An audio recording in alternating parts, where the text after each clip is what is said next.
Good morning friends.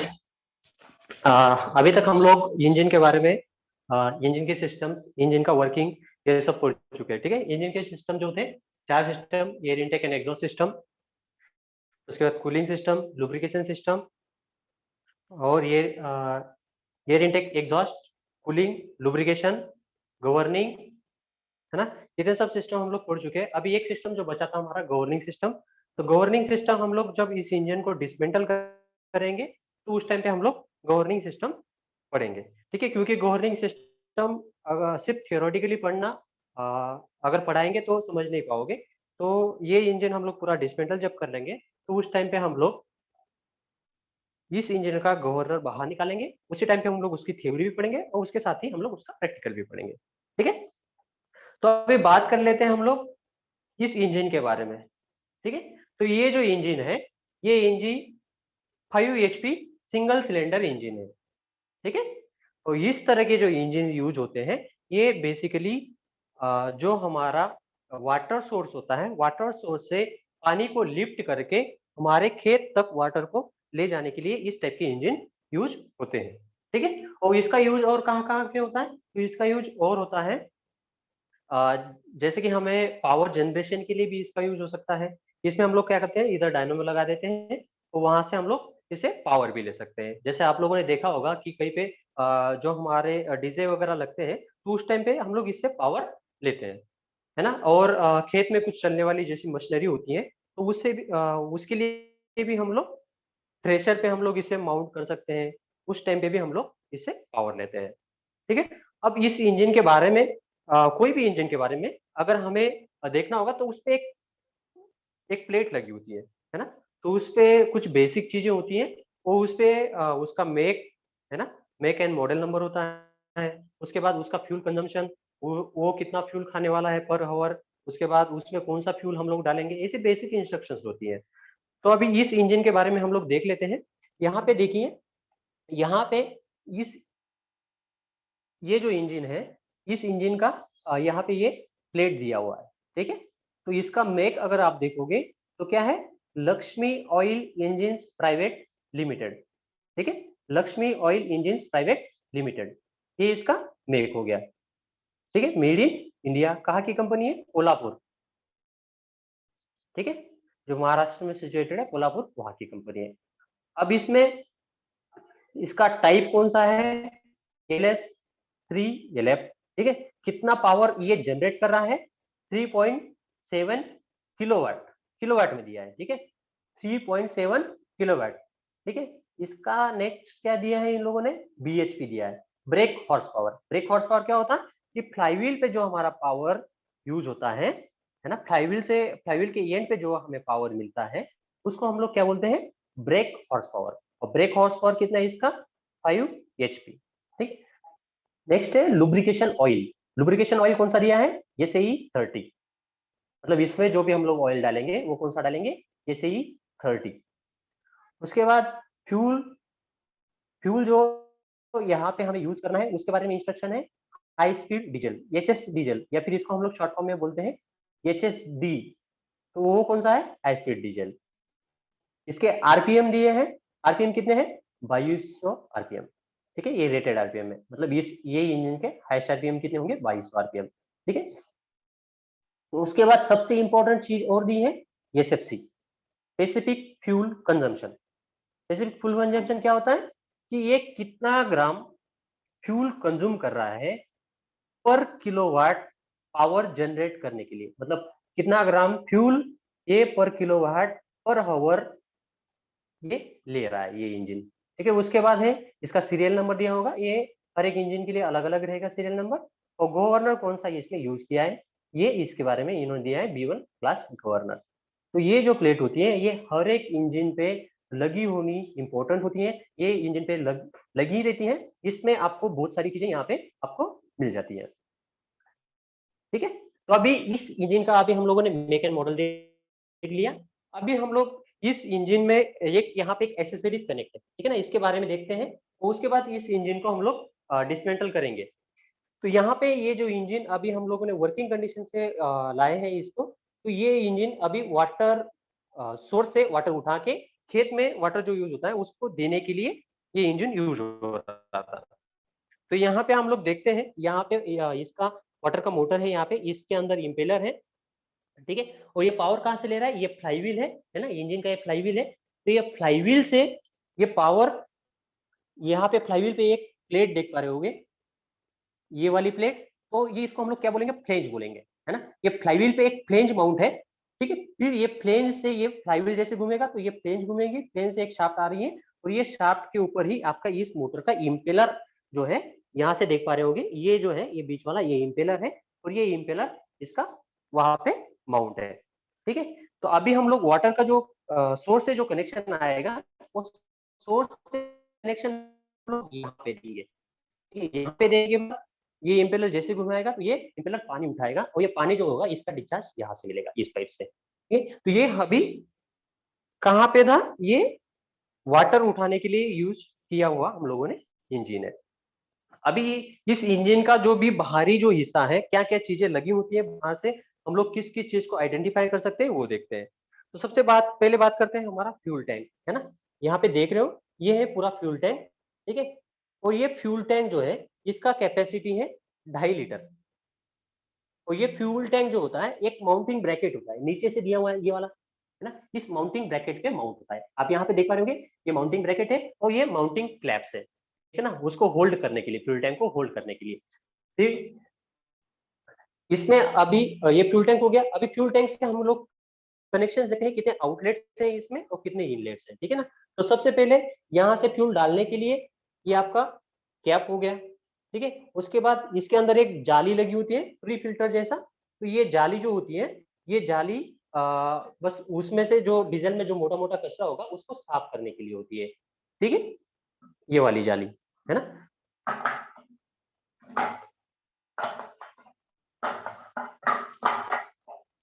उसके बाद यहाँ से नीचे से आप देख पा रहे होंगे ये वाली पाइप, ठीक है ना, ये वाली पाइप गई है कहाँ पे, फिल्टर तक, फ्यूल फिल्टर तक, ये वाली। उसके बाद और इसमें एक पाइप कनेक्टेड है, ये देखो ये इंजेक्टर है, और इंजेक्टर से एक पाइप कनेक्टेड है यहाँ पे, ये किसकी है, ओवरफ्लो की, ठीक है, ये ओवरफ्लो की पाइप है। अभी फ्यूल सप्लाई सिस्टम, अभी इस इंजन में हम लोग फ्यूल सप्लाई सिस्टम पूरा देख लेते हैं कि इस इंजन में फ्यूल सप्लाई कैसे कैसे होता है, कौन से रास्ते से जाता है। तो सबसे पहले फ्यूल टैंक से आपका जो लो प्रेशर पाइपलाइन है, ठीक है ना, ये वाली कौन सी पाइपलाइन है, फ्यूल टैंक से निकली हुई ये वाली है लो प्रेशर पाइपलाइन, ठीक है। फ्यूल टैंक से आई कहाँ पे, फिल्टर में, फ्यूल फिल्टर में। तो यहाँ पे पूरा फ्यूल फिल्टर होगा, फिर यहाँ पे फिल्टर से एक आउटलेट है, ठीक है ना, ये गया आपका कहाँ पे, एफआईपी में। तो ये कौन सा हो गया, मीडियम प्रेशर पाइपलाइन, है ना। जिसमें भला कि इसमें मीडियम प्रेशर नहीं है, इसमें दोनों भी लो प्रेशर पाइपलाइन है। क्यों, क्योंकि इसमें यहाँ पे फीड पंप नहीं है। मैंने बोला था कि जिस भी कोई भी इंजन हो, जिस इंजन में फ्यूल टैंक आपका ऊपर होगा, एफआईपी और नीचे होगा, तो वहां से फ्यूल जो आएगा वो ग्रेविटी की वजह से आ जाएगा। तो यहाँ से अभी फ्यूल इसमें प्रेजेंट है, तो ये ग्रेविटी की वजह से यहाँ से फिल्टर तक आ जाएगा, और यहाँ से फिर एफआईपी उसको इससे फिल्टर से खींचेगा आगे, है ना। तो ये ग्रेविटी सिस्टम है, तो इसके वजह से ये फ्यूल यहाँ तक आ जा रहा है। तो इसमें आपका लिफ्ट पंप या फिर फीड पंप की इसमें जरूरत नहीं पड़ती है, ठीक है। फिर यहाँ से कहाँ पे आ गया, एफआईपी में। ये इतनी जो बॉडी है ये फ्यूल इंजेक्शन पंप है, कहाँ से लेके, यहाँ से लेके यहाँ तक, है ना। ये फ्यूल इंजेक्शन पंप का माउंटिंग ब्रैकेट है नीचे। अभी यहाँ पे फ्यूल इंजेक्शन पंप में आप एक चीज देख पा रहे हो, ये चीज, ये जो चीज है ये हम लोग इसको बोलते हैं स्टॉपर, है ना। ये जब हम लोग इंजन को जब स्टॉप करना होता है हमें, तो उस टाइम पे इसको हम लोग यूज करते हैं। जैसे इसको धक्का दिया तो ये फ्यूल सप्लाई बंद कर देगा एफआईपी में, तो इससे फिर आगे फ्यूल नहीं जाएगा, तो ये इंजन स्टॉप हो जाएगा, ठीक है। उसके बाद एफआईपी से एक पाइपलाइन निकली है, ये छोटी वाली पाइपलाइन, इसमें जरा ध्यान दीजिए, ये जो छोटी वाली पाइपलाइन है ये कहलाती है हाई प्रेशर पाइपलाइन, ठीक है ना। ये यहाँ से एफआईपी से लेके कहाँ पे आई है, ये सीधा आई है आपकी इंजेक्टर की तरफ। देखिए यहाँ पे वो पाइपलाइन सीधा यहाँ पे आई है। फिर ये हाई प्रेशर वाली पाइपलाइन है, ये इंजेक्टर में जाएगी, और फिर इंजेक्टर ये सीधा कनेक्ट होगा आपके यहाँ पे सिलेंडर के अंदर, ठीक है। तो ये सिलेंडर के अंदर ये इसका छिड़काव करेगा। अब इंजेक्टर की बात करते हैं, तो इंजेक्टर अलग अलग प्रेशर पे वर्किंग करता है। लेकिन इस टाइप के जो इंजन होते हैं सिंगल सिलेंडर इंजन, तो इसमें इसका जो प्रेशर होता है ये 210 से लेके 211 इसके बीच में ये इसका वर्किंग होता है। मतलब जब ये जो एफआईपी से जो फ्यूल निकल रही है, ये जो फ्यूल इतना प्रेशर इसके अंदर बनाएगी 210 या फिर 211 केजी पर सेंटीमीटर स्क्वायर, तभी जाके ये इसका डिस्चार्ज देगा, है ना। उससे कम प्रेशर पे ये खुलना नहीं है, क्योंकि इसके अंदर एक स्प्रिंग, बहुत सारी इसमें स्प्रिंग्स होते हैं, इसको भी हम लोग जब डिसमेंटल करेंगे तो समझेंगे। इसके अंदर जो स्प्रिंग्स होते हैं वो स्प्रिंग उतने प्रेशर पे ही दबते हैं और तभी जाके इससे डिस्चार्ज हमें मिलता है। ठीक है, तो ये हमारा फ्यूल सप्लाई सिस्टम यहाँ तक कंप्लीट हो गया। अब नेक्स्ट बात करते हैं air intake and exhaust system. ठीक है, तो air intake and exhaust system में बात करेंगे तो सबसे पहले आप यहाँ पे देख पा रहे होंगे ये एयर क्लीनर है। ठीक है, और ये एयर क्लीनर फिर बाद में ये एयर क्लीनर से ऑयल एयर क्लीन होके कहाँ पे जाएगी, इनटेक मैनिफोल्ड में जाएगी, है ना। ये इसका इनटेक मैनिफोल्ड हो गया। ठीक है, नीचे इसके अंदर जो होगा इनटेक वाल लगा होगा। तो ये देखिए आप लोग, ये हो गया इसका एयर क्लीनर। ठीक है, एयर कहाँ से अंदर जाएगी, यहाँ से अंदर जाएगी, उसके बाद क्लीन होके यहाँ से सीधा इनटेक मैनिफोल्ड में चली जाएगी। ठीक है, अभी इसमें आप यहाँ पे देख पा रहे होगे बहुत सारा कार्बन है, मतलब इन लोगों ने एयर क्लीनर को सही तरीके से मेंटेन नहीं करके रखा है। इतना अगर कार्बन होगा तो आपका इंजन ज्यादा फ्यूल भी खाएगा और उसके साथ ही ये आपको पावर भी कम मिलने वाली है। ये एयर इनटेक हो गया। अब एग्जॉस्ट जब होगा तो यहाँ पे एक, यहाँ से एग्जॉस्ट वाल यहाँ पे प्रेजेंट होगा। पूरा डिसमेंटल करेंगे तब समझ में आएगा। तो एग्जॉस्ट वाल से जो एग्जॉस्ट गैसेस निकलेगी तो ये गैसेस इस रास्ते से बाहर होगी। तो ये हो गया हमारा मफलर या फिर साइलेंसर जो भी हम लोग बोलते हैं इसको। ठीक है ना, तो यहाँ से हमारी एग्जॉस्ट गैसेस इधर से बाहर होनी है। तो ये air intake and exhaust system. फिर नेक्स्ट देखते हैं हम लोग कूलिंग सिस्टम। ठीक है, तो कूलिंग सिस्टम के लिए अब हम लोग इसमें आ जाते हैं। ये नॉन रिटर्न वाला है या फिर डायरेक्ट कूलिंग सिस्टम जो बोलते हैं हम लोग। उसमें हम लोगों ने 4 टाइप पढ़े थे कूलिंग सिस्टम में। तो उसमें से जो नॉन रिटर्न या फिर डायरेक्ट वाला जो है वो वाला है ये। तो नॉन रिटर्न मतलब कैसे, अभी यहाँ पे क्या प्लेंटी ऑफ वाटर अवेलेबल है। इस सिस्टम को हम लोग कहाँ पे यूज करते हैं, जहाँ पे बहुत सारा वाटर अवेलेबल होगा वहीं पे यूज करते हैं। तो अभी हम लोग खेतों में पानी दे रहे हैं, तो यहाँ से तो प्लेंटी ऑफ वाटर तो अवेलेबल हो गई हमारे पास बहुत सारा। तो उस टाइम पे हम लोग क्या करेंगे, इसको कूलिंग कैसे देंगे। यहाँ पे जो भी हम लोग मोटर से जो पानी जो है, इम्पेलर से जो पानी आगे जाने वाला है डिस्चार्ज डिस्चार्ज केस में, तो उसी रास्ते में हम लोग क्या करते हैं, इस पे एक आउटलेट दे देते हैं, छोटा आउटलेट। ठीक है, तो उस रास्ते से ये वाटर जाता है सीधा सिलेंडर ब्लॉक के अंदर, है ना। यहाँ पे ये सिलेंडर ब्लॉक है इतना, तो ये सीधा सिलेंडर ब्लॉक के अंदर जाएगा। ठीक है, फिर यहाँ पे अंदर बहुत सारी गैलरीज बनी होगी इसके अंदर वाटर को ट्रेवल करने के लिए। फिर वहां से ट्रेवल करते करते ये कहाँ पे आ जाएगा, सिलेंडर हेड में। और फिर सिलेंडर हेड में एक आउटलेट निकला होगा, एक ओपनिंग होगी। तो ये ओपनिंग से होते हुए ये वाटर सीधा बाहर छोड़ देंगे। यहाँ पे एक पाइप लगा होगा, पाइप आप लोग रिवर में छोड़ सकते हो या फिर खेत में कहीं पे भी छोड़ सकते हो। तो इससे आपका हॉट वाटर बाहर निकलते जाएगा। मतलब इसमें जो पानी यहाँ से एक बार अंदर जाएगा वो पानी दोबारा यूज नहीं होता है कूलिंग के लिए। हर बार फ्रेश वाटर जो होता है इसमें इंटर करता है कूलिंग के लिए। तो ये हमारा कूलिंग हो गया। अब लुब्रिकेशन की बात करते हैं, तो लुब्रिकेशन के लिए हमें क्या करना पड़ेगा, इंजन डिसमेंटल ही करना पड़ेगा, तभी जाके हम लोग लुब्रिकेशन समझ पाएंगे, है ना। उससे पहले हम लोग यहाँ से लुब्रिकेशन समझ नहीं पाएंगे। तो जैसे जैसे हम लोग डिसमेंटल करते जाएंगे तो उस टाइम पे हम लोग लुब्रिकेशन कैसे वर्क कर रहा है और गवर्निंग कैसे वर्क कर रहा है वो हम लोग उस टाइम पे समझेंगे। ठीक है, अभी इसके बाहरी पार्ट्स के बारे में जान लेते हैं। ये फ्यूल टैंक हो गया। ठीक है, उसके बाद ये क्या है, ये आपका एयर क्लीनर है। कौन से टाइप का है, वेट टाइप है ना, oil bath type, wet oil bath type है। ठीक है, ये हो गया आपका साइलेंसर मफलर, है ना। साइलेंसर बोल लो या फिर मफलर बोल लो, दोनों चीजें सेम ही है। उसके बाद यहाँ पे अगर आते हैं तो यहाँ पे आप लोग एक एक इस टाइप का एक लीवर जैसा दिख रहा है ना, इस लीवर का इसका बड़ा वर्किंग अच्छा है। इसको हम लोग बोलते हैं डीकम्प्रेसर लीवर, है ना। डीकम्प्रेशन लीवर, डीकम्प्रेशन मतलब क्या, कंप्रेशन को तोड़ने वाला, है ना। तो इस इंजन के अगर हम लोग जब स्टार्टिंग की बात करेंगे तो इसमें हम लोग स्टार्ट कैसे करते हैं। ये जो होता है, ये यहाँ पे एक कैमशाफ्ट है, ठीक है ना। ये इस इंजन की कैमशाफ्ट है। यहाँ पे इसके अंदर पूरे टाइमिंग गियर्स प्रेजेंट होंगे, ठीक है। और इस कैमशाफ्ट के ऊपर एक हैंडल दिया जाता है जो इजीली डिटैचेबल हो और इजीली हम लोग उसको लगा सकते हैं। जैसे बाहर निकल सकता है, इसको अंदर लगाते हैं फिर, ठीक है। और जैसे हम लोग इसको उठाएंगे, ठीक है, और इसको जैसे घुमाएंगे तो उस टाइम पे ये क्या होता है, ये इंजन स्टार्ट होने के लिए देखो इस टाइप से हम लोग इसको स्टार्ट करते हैं। और जैसे ही इसको गिराएंगे तो इंजन स्टार्ट हो जाएगा। तो अभी इसका काम क्या है, इस डिकम्प्रेसर लीवर का काम क्या है, तो ये जो है ये कंप्रेशन को तोड़ने के लिए या फिर कंप्रेशन को लीक करने के लिए। अब इस चीज को समझिए आप कैसे, कि जिस टाइम पे हमारा सक्शन होगा, ठीक है, सक्शन के बाद एयर अंदर आ गई सिलेंडर के अंदर, फिर उसके बाद क्या होगा, कंप्रेशन होगा। कंप्रेशन में जो भी एयर अंदर आई थी सिलेंडर में, जो एयर अंदर आई थी सक्शन के दौरान, उस एयर को हम लोग क्या करते हैं, कंप्रेशन में उस एयर को हम लोग कंप्रेस करते हैं, बहुत कम जगह पे उसको दबाते हैं। तो उसी टाइम पे अगर हम लोग इसको नहीं उठाते हैं तो उस टाइम पे क्या होगा, ये घूम नहीं पाएगा। क्यों नहीं घूम पाएगा भाई, वहां पे कंप्रेशन है ना, कंप्रेशन को तोड़ नहीं सकते हैं तो वो घूम नहीं पाएगा। तो हम लोग इससे उठा के क्या करते हैं, ये एग्जॉस्ट वाल्व से कनेक्टेड होती है नीचे, इसको उठा देंगे तो उस टाइम पे क्या होगा, एग्जॉस्ट वाल्व ओपन हो जाएगा। एग्जॉस्ट वाल्व ओपन हो जाएगा मतलब एयर इनटेक वाल्व भी ओपन है और आपका एग्जॉस्ट वाल्व भी ओपन है, तो एयर इन कर पा रही है और उसके बाद ही कुछ एयर को वो कंप्रेशन जो हमारी बन रही है वो कंप्रेशन स्ट्रोक के दौरान उस एयर को छोड़ दे रहा है बाहर। तो इसमें सिर्फ ऐसे कंडीशन में सिर्फ दो ही स्ट्रोक होते हैं, इनटेक एंड एग्जॉस्ट। इसमें दो ही स्ट्रोक कंटिन्यू चलते रहते हैं, मतलब कंप्रेशन के टाइम पे ही इसका एग्जॉस्ट भी हो जाता है। और उस टाइम पे यहाँ पे पावर नहीं बनती है, क्योंकि कंप्रेशन को हम लोग लीक कर देते हैं, कंप्रेशन की वजह से वहां पे हीट जनरेट नहीं होती है। तो यहाँ पे क्या हो रहा है, इनटेक भी हो रहा है और उसके साथ कंप्रेशन के एंड में एग्जॉस्ट भी हो रहा है, मतलब इनटेक आधा कंप्रेशन आधा एग्जॉस्ट, पावर स्ट्रोक। ये जब तक खड़े इसको हम लोग ऐसा सीधा रखेंगे तब तक पावर स्ट्रोक होना नहीं है, ठीक है। ये हो गया हमारा कौन सा, डीकम्प्रेसर लीवर। उसके बाद यहाँ पे देखते हैं, यहाँ पे क्या लगा है, इंजेक्टर, है ना, ये ही फ्यूल को अंदर छिड़काव करने वाला है। हाई प्रेशर पाइपलाइन से ये फ्यूल इंजेक्टर में आएगा और इंजेक्टर फिर उसको अंदर उसका छिड़काव करेगा, ठीक है।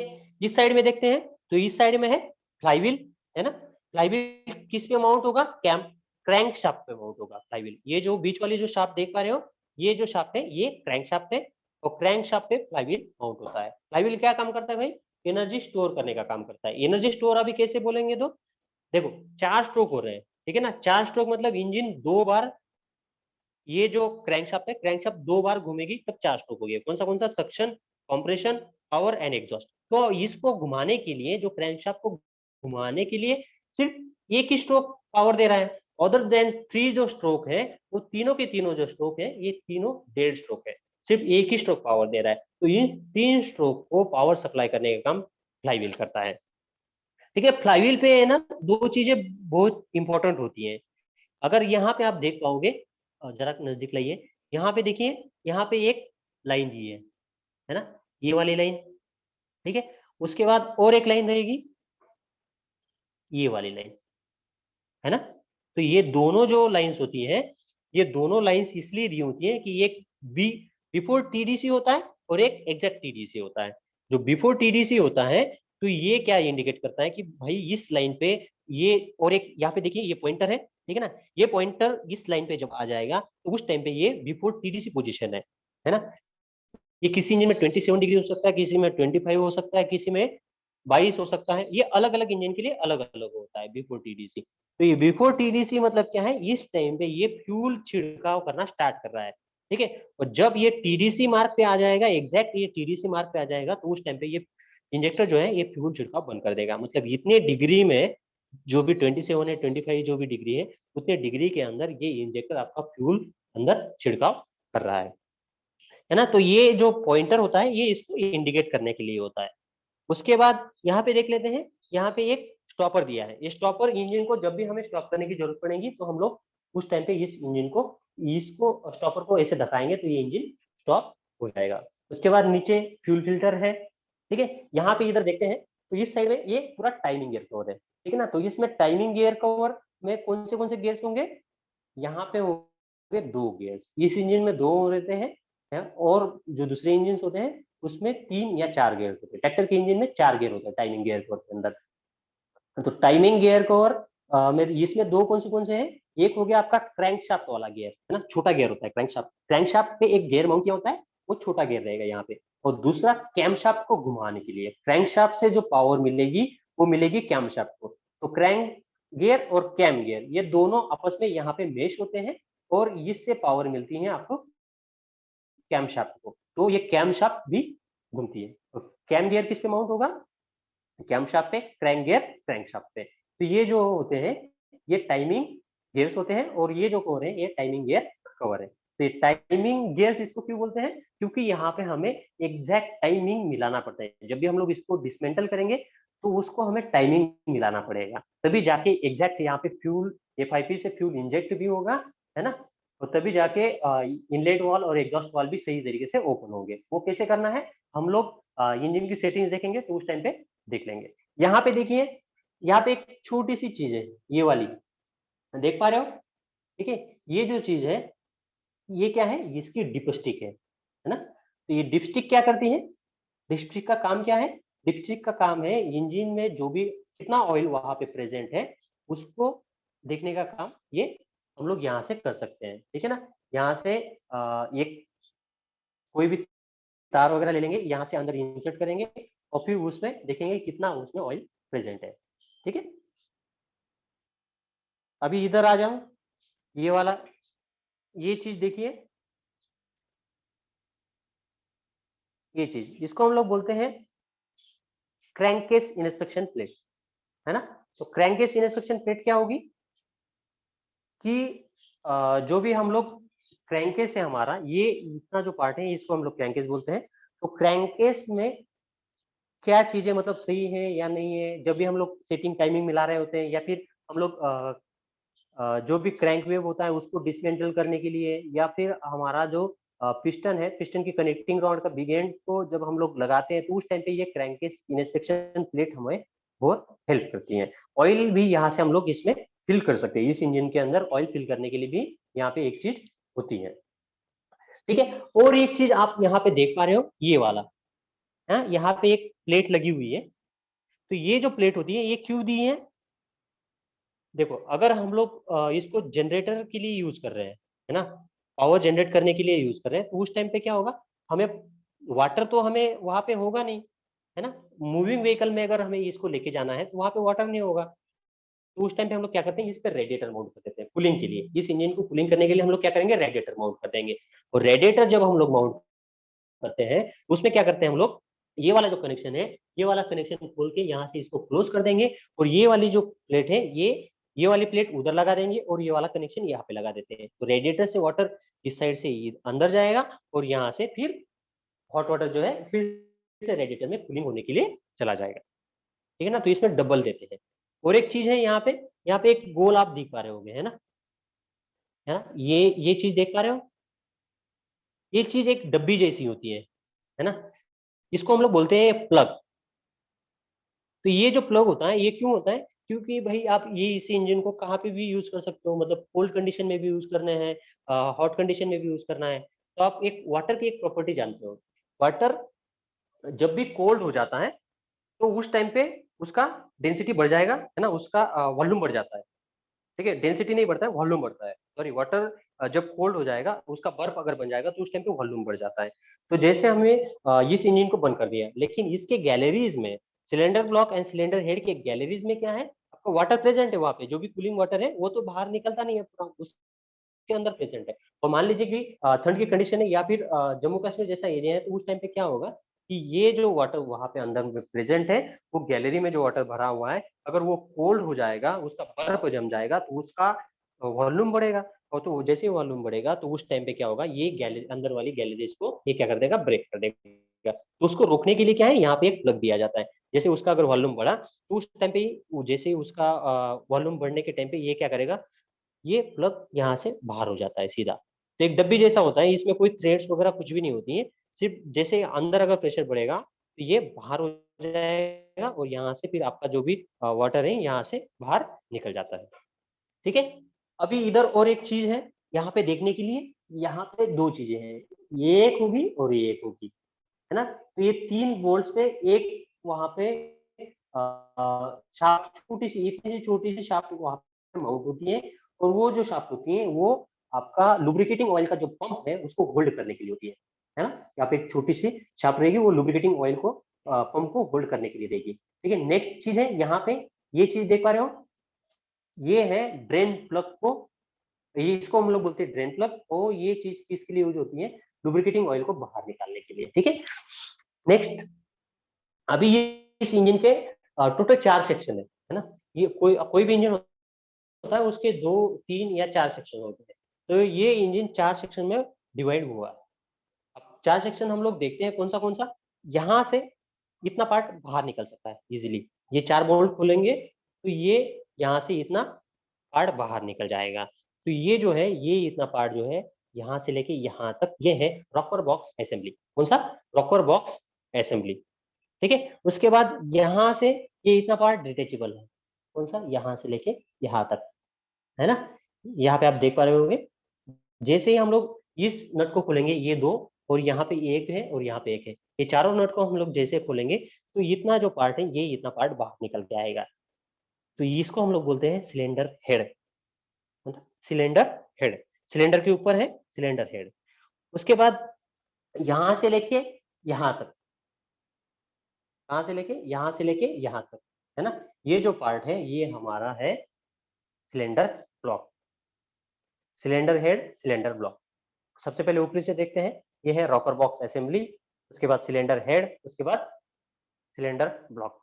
और जो यहां से लेके नीचे एंड तक जो है इसको टोटल हम लोग बोल, यहां से लेके एंड तक पूरा नीचे तक इसको हम लोग बोलेंगे क्रैंकेस।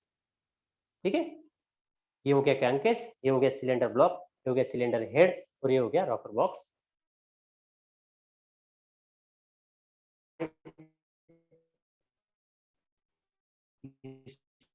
तो ये वाली जो चीजें हैं ये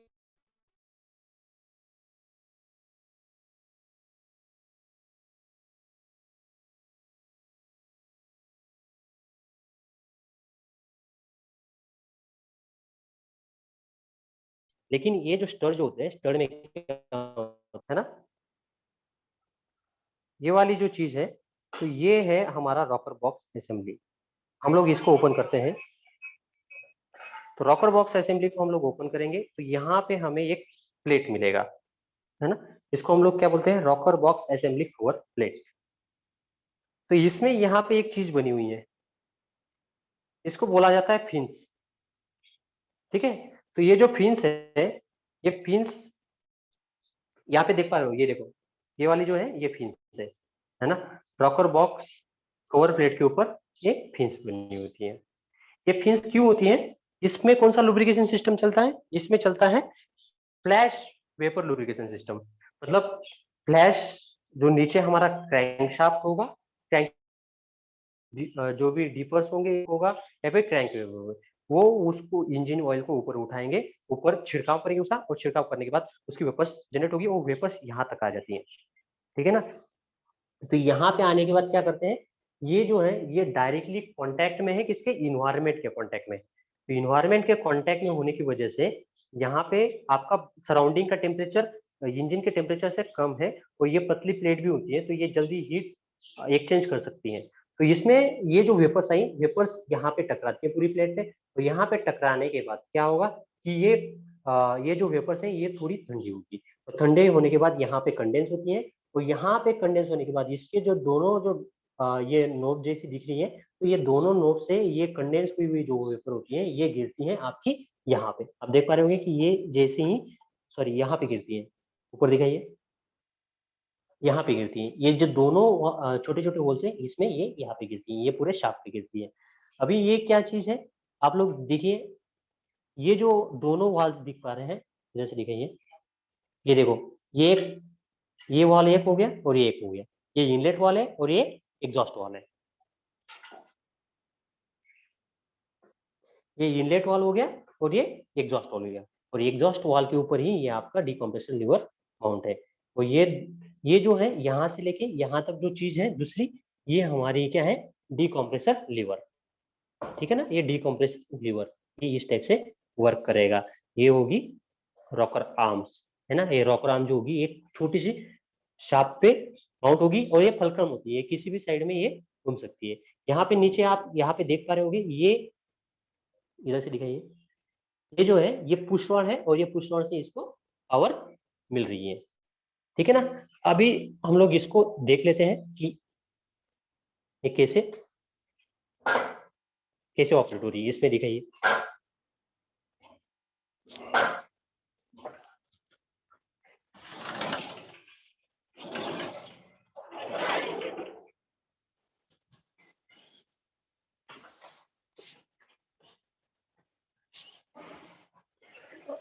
यहाँ पे देख पा रहे हो आप, है ना,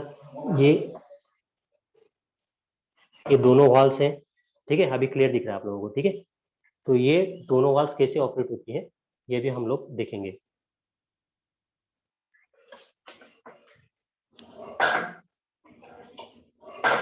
ठीक है, इस टाइप से इसका ओपन और क्लोज होते हैं ये वॉल्स।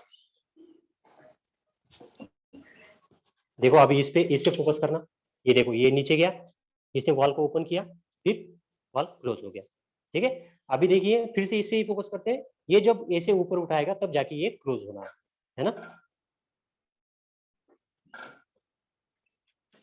देखो ये इधर से ऊपर उठा, इधर क्लोज हो गया, जब ये छोड़ेगा तो ये अपने आप, ये स्प्रिंग की वजह से ये अपने आप उसकी जगह पे आ जाएगा। उसी हिसाब से ये भी वॉल ऑपरेट हो रहा है इधर वाला। देखो इधर से ऊपर उठा, इधर से दबा, ठीक है। तो इस टाइप से इसका वर्किंग अभी यहाँ पे चल रहा है, ठीक है। तो अभी के आज के लेक्चर में हम लोग इतना ही देखेंगे, कल इस इंजन को पूरा डिसमेंटल करेंगे। तो अभी आप लोगों को जो भी डाउट्स है वो आप लोग पूछ सकते हो सिंगल सिलेंडर इंजन के बारे में, कुछ भी हो।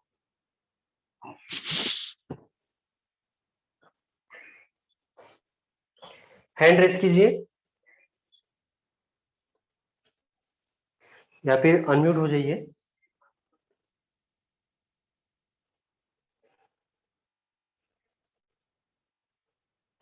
अनम्यूट का कमांड भेज दो सबको।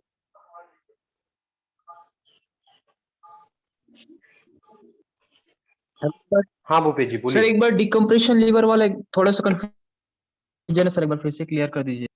डिकम्प्रेशन लीवर वाला, ओके ओके ओके,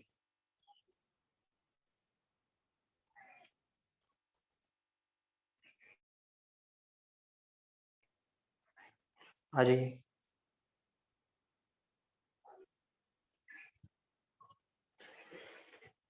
देखिए ये डिकम्प्रेशन लीवर जो भी है ना, ये डिकम्प्रेशन लीवर में कुछ नहीं होती है, बस एक शाफ्ट होती है छोटी सी, और इस शाफ्ट के ऊपर एक बोल्ट एंड नट माउंट होता है ना, ये आपका बोल्ट और नट जैसा एक चीज माउंट होती है। तो जैसे हम लोग इसको ऊपर उठाएंगे तो उस टाइम पे क्या करेगा, ये सीधा चला जाएगा आपके ये रॉकर आर्म के ऊपर, है ना। रॉकर आर्म को क्या करेगा, नीचे धका के रखेगा, ठीक है। अभी ये जो है ये रॉकर आर्म है और ये एग्जॉस्ट वाल वाली रॉकर आर्म, ठीक है। यहाँ पे ये नीचे स्प्रिंग दिखाई दे रही है ना, और ये वॉल टिप दिखाई दे रही है आपको, ये जो है ये वॉल है, एग्जॉस्ट वाल। तो उस टाइम पे हम लोग क्या करते हैं, जब भी हमें इंजन को क्या करना पड़ता है, जब भी हम लोग इंजन को ऑन करेंगे या फिर स्टार्ट करने की कोशिश करेंगे तब हम लोग क्या करना पड़ता है, इसको बहुत जोर से यहाँ पे हमें स्पीड चाहिए होती है, ठीक है ना। तो ये स्पीड को हम लोग अगर डिकम्प्रेशन लीवर अगर ऊपर नहीं उठा है तो ये उस कॉम्प्रेशन को बिना तोड़े हम लोग उस स्पीड को मेंटेन नहीं कर सकते एक हाथ से, ठीक है ना। उस कॉम्प्रेशन को हम लोग एक हाथ से नहीं तोड़ सकते, तो उसके लिए ही हम लोग यहाँ पे डिकम्प्रेशन लीवर देते हैं। तो ये क्या करता है, एग्जॉस्ट वाल को ओपन कर देता है, एग्जॉस्ट वाल को कंटिन्यूस ओपन रखता है, जब तक ये ऊपर रहेगी तब तक एग्जॉस्ट वाल ओपन ही रहेगा, कंटिन्यूस ओपन। तो सक्शन के दौरान एयर तो अंदर आ रही है, लेकिन उसका कॉम्प्रेशन की एंड पे ये क्या हो जा रहा है, इसको बाहर निकाल दे रहा है।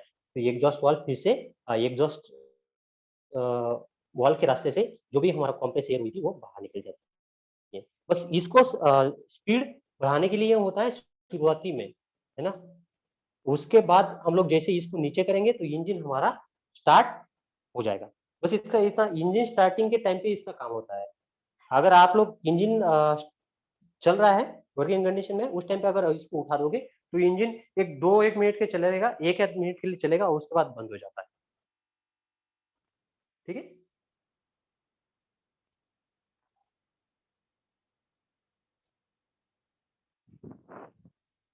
नेक्स्ट पूछिए।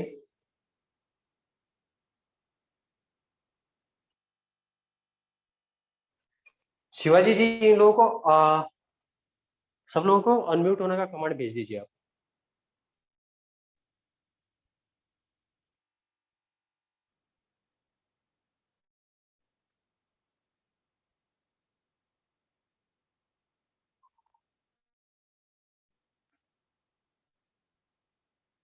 ठीक है, आपको जो जिसको भी क्वेश्चन पूछना है वो लोग अभी अनम्यूट हो सकते हो, ठीक है।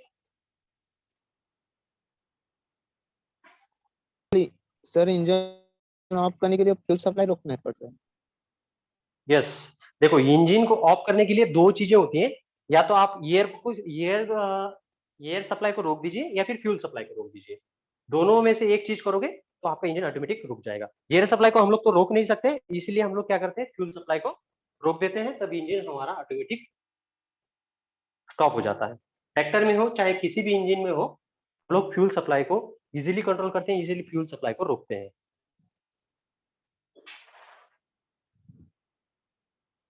ठीक है, यस। आया समझ में?